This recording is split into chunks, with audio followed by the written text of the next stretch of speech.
Alright, so here's my dilemma. The problem is this Xbox controller. Now, you would say I could just put it here and it's kind of out of the way, but while I'm working throughout the day, I don't like just staring at my Xbox controller. So, in an ideal world, I'd have some type of solution where I could attach this to my Xbox controller, or the console rather, and I think that would look pretty sleek. And since I now have a 3D printer, I think I can actually make that happen.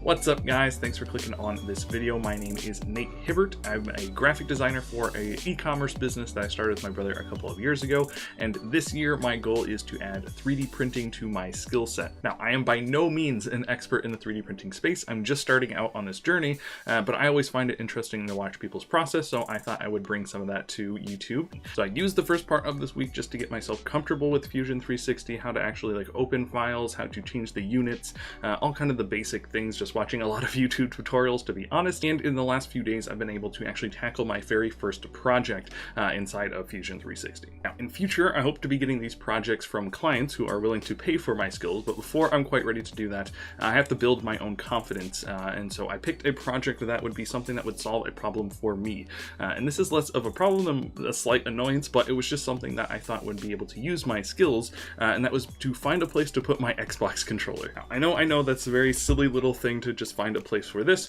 but in the current state of the desk, if I just have it next to my keyboard or in front of my face, it can be tempting and bad for productivity. So I wanted to find a way to actually hang it on my Xbox, and so that's where my motivation for this week inside of Fusion 360 came from. Looking at this blank canvas was a little overwhelming, and I didn't really have a clear picture of what I wanted to design, so I went and looked for some inspiration. Thingiverse has quickly become one of my favorite websites to come for, not only actual files that I can print out, but also finding ideas of what is possible. So I found a lot of different type of Xbox controller holders, but I didn't quite find one that looped onto the console itself like I wanted, which I thought was a good thing because it gave me a chance to actually create something new and unique. So I found this specific controller holder that I thought had a good shape, and so I used this as kind of the base idea of what I started to look for on other websites. I also went to Etsy and started looking here. This is one that I found, and just again taking some inspiration from how this hung on the wall. I liked the way that it presented the controller and how this looked pretty upright, but again I didn't want to like drill into my wall or use any commando strips or anything. I just wanted to strap right onto the console, and so the last place that I went for inspiration to look was actually the Microsoft store. They have also these controller holders. They're a little bit different as they're just meant to sit flat on a desk, but my idea again was to get it off of my desk, but I did again like this shape here, and I would actually come back to this image during the final stages of making my product to kind of use some of the design language that I found in this product. But that was the inspiration that I needed, so I could actually start designing inside of Fusion 360. But as I started designing, I realized that I had never made anything where the dimensions in real life would actually matter. I've been making things like the sample Lego blocks to test all the different filaments that I was getting, or this fun little octopus guy just to see some of the technology and how it worked, but none of that really depended on an exact measurement or even using the calipers that I had bought to see, you know, how things would line up in the real world. So I broke out my calipers, I went over to my Xbox and measured the thickness, or how wide I would have to make something that would be able to go over my Xbox. And this super exciting design was the first thing that I was able to make inside of Fusion 360.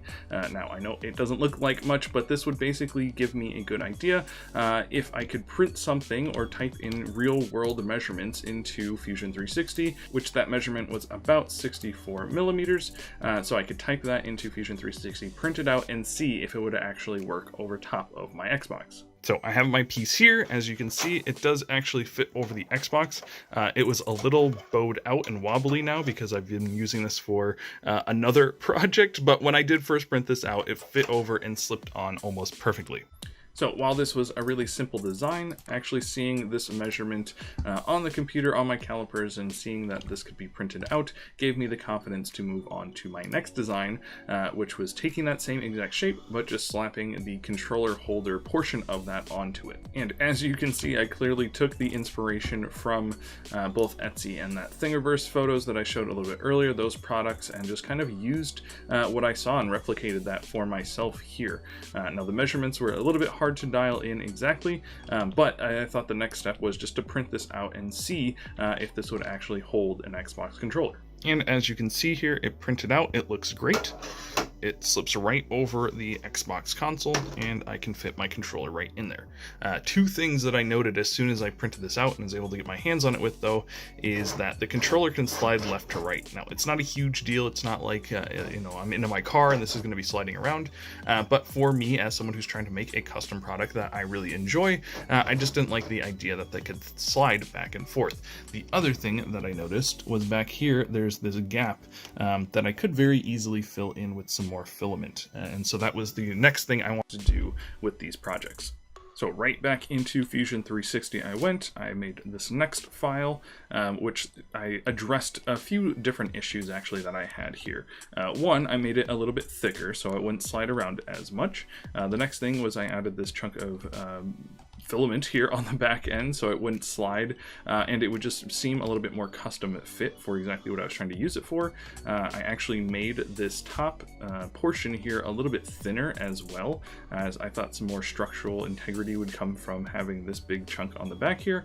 And the very last thing is I cut out some of the back of this, the holder down here in the back corner, just because I thought that was kind of a waste of material. At this point in the project though, I realized that if every time I made a new variation to the file inside of Fusion 360 I went to go print it, that I was just going to end up with a lot of extra things that weren't all that useful. I had already made these two and they were just kind of floating around the room as, extra pieces of, experiment. They were definitely necessary to this project, but I didn't feel like having, 5 or 6 of these things when I got completely done. So for this one, I kind of sat on it for a little bit and I was like, okay, what are some other possible things, that I could make changes to this variation before I go ahead and print it out, so I'm not just wasting a ton of filament. And so after sitting on this design for a day, I came up with this next file, which made just a few adjustments. The first thing, as you can see, is I filled in this area here. I just thought this looked a little bit cleaner and was kind of unnecessary just to have this weird sloping area. The next thing I did was I actually added a little bit of a lip to the front here that was arched. This was definitely pushing my Fusion 360 knowledge up until this point. I was basically making a 2D sketch and pulling that out into a third dimension, but editing now this third dimension was a little bit of a challenge, but I did figure out how to make this slope here, and that was kind of the point of this project, was to stretch my knowledge and to push myself to learn some stuff like this. The very last thing that I did was, as I was looking at the way the console is built, is I realized that there's actually venting on top that I would be covering up. Now I don't know how crucial it would be to cover just a few of these vents, but I thought, why not take the challenge and try to figure out how to make a grid of little holes that would line up with the grid that's on top of the Xbox. And so that's what I was able to do. So I felt I made enough changes to this variation now to go ahead and print it out. And as soon as I slipped it on my Xbox, I realized that I must have messed up some of the measurements somewhere, because it doesn't sit 100% flush like I would have liked it. So that automatically gave me time and motivation to go back and make at least one more variation. But I was really liking how much more confidently this held the controller in place, and there's less room for it to slip around, and just more centered, which I appreciated. Another thing that I do want to note that I made a mistake of was the holes up top. It's probably hard to see on camera, but the holes on the holder were a little bit smaller and closer together than the actual holes of ventilation on top of the console. So that was something else I wanted to address inside of Fusion 360. So wasting no time with this variation, I went ahead and made that change. And again, I kind of sat on this for a day to think about what are some other design language things that I could pull from the controller itself. So if you look, I addressed the holes are a little bit different. I changed up some of the measurements up here at the top. And then I also added in these lines at the top of the controller, or the holder rather, that mimic the lines at the top of the controller, kind of where the shoulder buttons are, and made this a little bit more slanted back. And then I also added this line that goes around the entire face of the holder that kind of mimics some of the lines from the controller itself. So this was my first attempt at kind of stealing some design language from Microsoft and implementing it in my own design.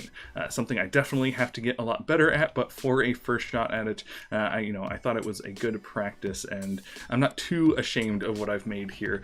which can be the case sometimes when I'm creating things. But like I said, just trying to build my confidence and improve what I can do. So, but I just thought it would be cool to show the process going from something like this, which was just to proof an idea, you know, to see how my printer and all this stuff would work together, all the way to the final form factor that I have here, now that I've been using it for a couple of days, and I'm really happy with it. It does exactly what I wanted to do, which is get the controller away, kind of out of my line of sight, but also keeps things, you know, tight and needy around my desk, which I also really appreciate. There's an absolute ton of stuff that I learned from doing this project, from, you know, how to use the software better, how to use my printer better, how to just think through this process a lot better. I think one of my big takeaways is that maybe I don't need to print every version that I, you know, make inside of the 3D modeling software, as now I have all of these prints that I don't really have any use for.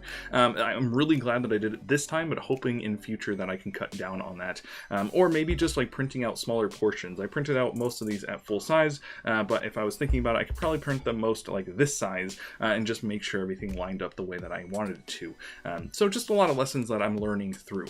If you're interested at all in this Xbox controller holder, this is the very first product that I'm listing on Etsy. If you'd like to go check that out, I'll put a link to that down below. And if you'd like to know how that Etsy journey is going, I'm definitely going to be making videos on that in the future. If you're excited about 3D printing and you want to learn more about how you can go from taking this hobby and adding it to your business, there will also be links down in the description below. But until the next video, I will see you guys around.